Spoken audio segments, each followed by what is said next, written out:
Welcome to another edition of the Nightly News. I'm Chris Lee here with LPNN, bringing you all the news that is news and none of the news that isn't most of the time. Tonight's episode is brought to you in part by our amazing sponsors. We have H&R Block right here in Page, Arizona, the Page Public Library, and Big John's Texas Barbecue. A big shout out to them for helping us get you guys the news in real time. And a big shout out to you guys. Thank you for being here. Thank you for watching. Thank you for liking, commenting, and sharing on all of these videos. We really do appreciate it. Every single one of those helps us out. Mario says, hello everyone, and happy Friday Eve. Happy Friday Eve to you as well, Mario. Good to see you. Thanks for being here. And Michael says, good evening. Good evening. Good to see you. Let's see. Mario says, nice weather down here in Phoenix so far. Awesome. Glad to hear it. We've been windy as all kind of crazy up here as a huge cold front moves through, Mario. So a little chilly, a little windy, but still beautiful as always. All right, let's go ahead and jump on into the news tonight, shall we? In our local news, last night's city council meeting. Got some news on you for that if you did not tune in and watch it last night. During last night's city council meeting, the Page High School's concert choir was recognized by the city council for their achievement at the State Choir Festival competition in March of this year. The choir competed against a number of schools from around the state and won the festival's highest award, Superior with Distinction. To help those understand the level of this award, Mayor Tappan stated this achievement, and this is a quote, is the equivalent of the state championship in football. The Page High School Choir has not earned this ranking since prior to the year 2000. Mayor Tappan noted he was, too, a Page High School band nerd, and that this achievement was also special to him and close to his heart. Congratulations to the Page High School Concert Choir. And you're not band nerds. You guys are awesome. We heard you guys sing last night. Absolutely amazing. What a wonderful show you guys put on for us last night. We really appreciate that. Further into the meeting, several Page citizens stood up and took an opportunity to speak during the Hear from the Public portion of the meeting. A handful of citizens spoke about the changes that have occurred at the Page Public Library, requesting that the city review the decision to limit the library's hours and programs. One resident asked the city and the council look into either providing a budget that would allow for the employment of enough emergency medical technicians to provide ground transportation services from Page Banner Hospital to other medical facility hospitals rather than requiring transportation be conducted by helicopter, which, as the citizen mentioned, could be another funding stream for the city, or to relinquish the city's right of first refusal in order for a private ambulance service to come into the city and provide ground medical transportation, either of which would help in reducing medical transportation costs for both citizens and visitors. Pardon me. Let me check the comments over here real quick. Gina says, hello, Gina. Good to see you. Thanks for being here tonight.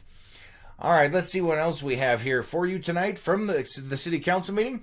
Another resident spoke about bringing new businesses into town and asked the council to consider approving the land sale to Domino's Pizza. The citizen also addressed the positive changes Tim Swan and Sherry Tasic brought to the Community Development Department when compared to just a few years ago, stating they have been extremely helpful and have been willing to work with businesses interested in purchasing land within the city of Page. Under the council's individual strategic priorities, the construction at Horseshoe Bend was discussed. During the discussion, the council and the community were informed that Horseshoe Bend is open, and transportation services will be ending tomorrow on Friday, April 12th. Saturday will be the first official day the parking lot at Horseshoe Bend will be open all day for all vehicles. A contract for restroom cleaning and maintenance at Horseshoe Bend was also discussed. The council approved a 1-year contract with Three Peaks Glass for those services. With regards to the council's 3 executive sessions, upon returning to the dais, the council immediately moved to adjourn without providing any information regarding direction or otherwise from those sessions. All right, let's see what else we have for you guys tonight here. Bird owners. This is kind of a big one here. Federal officials have reported virulent Newcastle disease, or VND. It has been detected in a small flock of pet chickens within the Flagstaff area. This is the first known case of VND in Arizona and may be connected to the current outbreak of the disease in California, since tests show the strains are nearly identical. The disease is almost always fatal for birds infected, and there is no cure. VDN is highly contagious among birds and can cause slow suffering and death. It affects the respiratory, nervous, and digestive systems of birds and poultry. Signs include sneezing, gasping for air, coughing, decreased activity, tremors, drooping wings, swelling around the eyes and neck, twisting of the head and neck, circling, and complete stiffness, among other symptoms. Officials do say that VND is not a concern for humans and that there have been no cases of humans contracting the disease from eating poultry products. The California outbreak has been limited to primarily backyard showbirds in Southern California, and there have been more than 400 cases since May of last year. An area in Utah was quarantined earlier this year due to the virus and officials. For those of you that are in the area with a lot of birds for those that are in an area with a lot of birds infected with the virus, officials say they could experience eye irritations or mild flu-like symptoms from the virus, but will not become infected with it. The best practices a bird owner can take to limit possible exposure to the virus is washing hands and scrubbing footwear before and after entering an area that has birds such as chicken coops, and keeping any clothing exposed to other birds away from your birds. So for those of you guys that have chickens, turkeys, or anything like that, make sure you take that into advisement. All right, let's see what else we have for you guys tonight. From the library. After the pleas from the concerned citizens at the city council last night, according to the library's Facebook page, it appears the pleas were heard. The Page Public Library posted today on their Facebook page that their hours will change starting next Monday, April 15th. Starting Monday, the new hours will be from 10 a.m. to 6 p.m. Monday through Friday, and 12 p.m. to 4 p.m. on Saturday. We have not yet heard any information about it, if there will be any further changes to the programs offered by the library. But there were a lot of concerned citizens that spoke last night about the changes to the library hours, along with a lot of other things. It looks like the hours have changed, according to their Facebook page. All right, moving on to some other news in state health. If you are in or plan to be near the Sun City, Arizona area, the Banner Sun Health Research Institute has recently launched a program to help people with being proactive with their brain health, called Brain Health Check-In. The program is a free, non-medical service that will give people a good idea about their current brain health. The test itself takes about an hour, and once it's done, the person administering the test will provide the tester a color-coded chart with the results, which can be reviewed with the administrator. So that could be an interesting test to take. Although if I were to take it, well, we don't want to speculate on those particular results, do we? Moving on to some other news here, we have recalls coming up from Ford. Ford is recalling 327,000 F-Series pickup trucks to fix engine heater cables that can cause fires. In December, Ford recalled over 850,000 of the trucks to fix a problem with water and contaminants entering cables and causing corrosion. Around 327,000 owners took their trucks into dealers for that repair.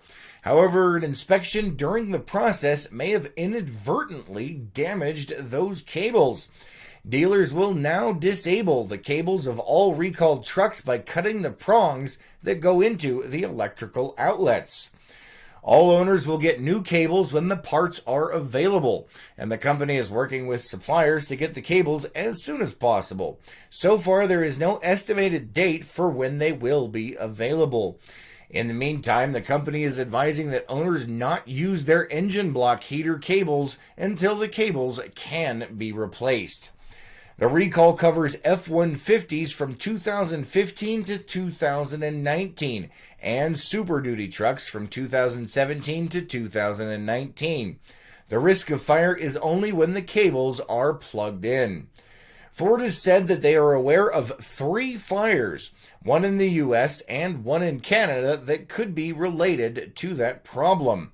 According to the company, those trucks had the recall inspections done.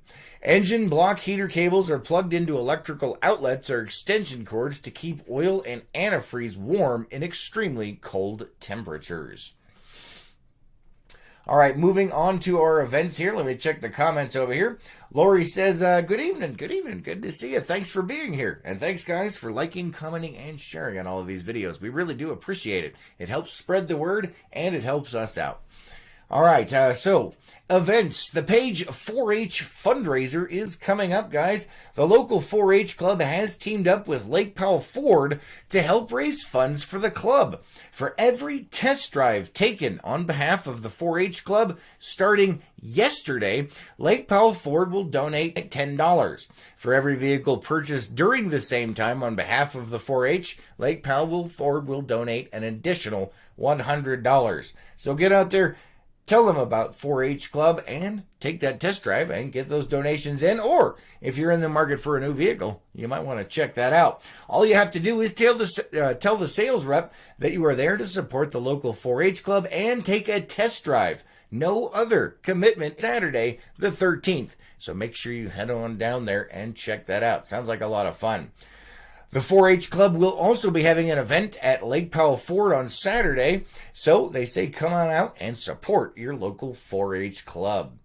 All right, let's see what else we have here.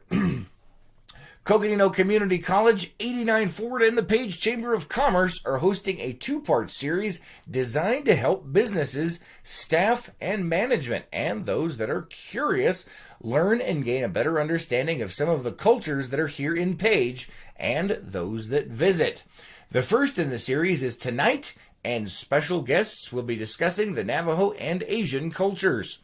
The second series will take place on April 18th and will cover European cultures and other cultures around the world. Both events are free and open to the public, and they will be held at Coconino College in room A1.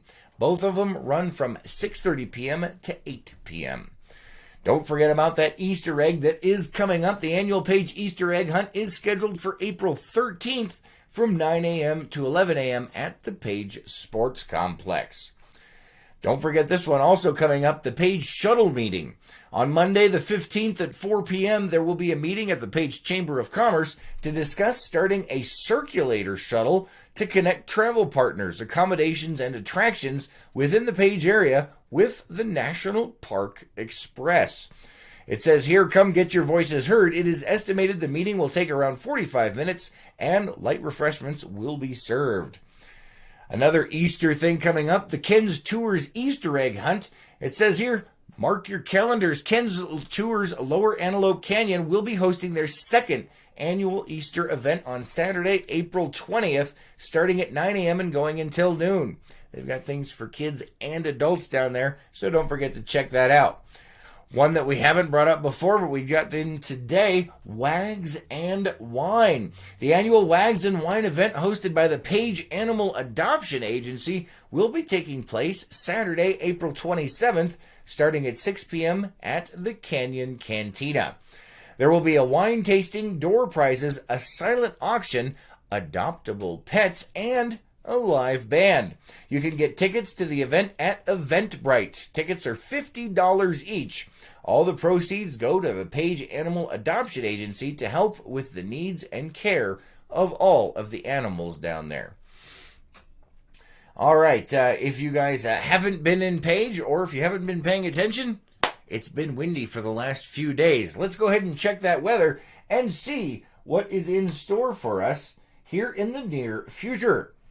If it decides to work. Apparently it has to think about it. Maybe.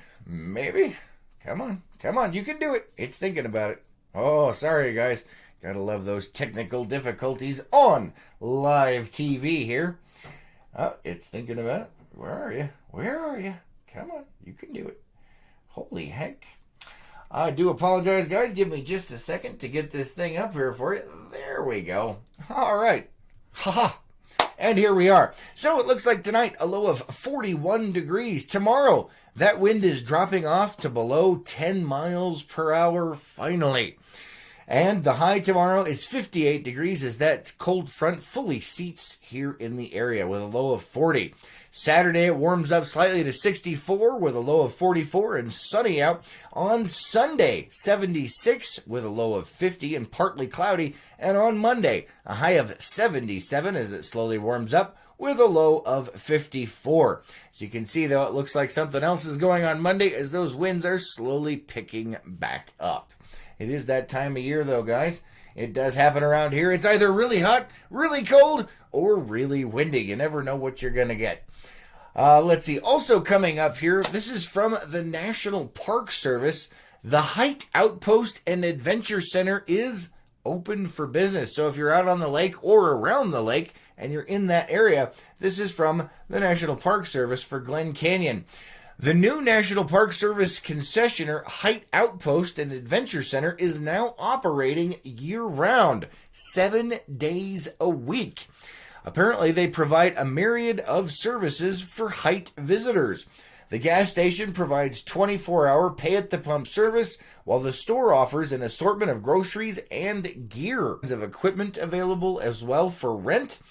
They say here improved camping is $18 a night. Developed camping is $24 a night, and full hookup RV camping is only $45 a night. So if you're up in the Height area, don't forget they do have those new guys out there for you. Let's go ahead and check the comments over here. Sarah says, good evening. Good evening, Sarah. Good to see you. Thanks for being here. We appreciate it. All right, checking our local calendar of events.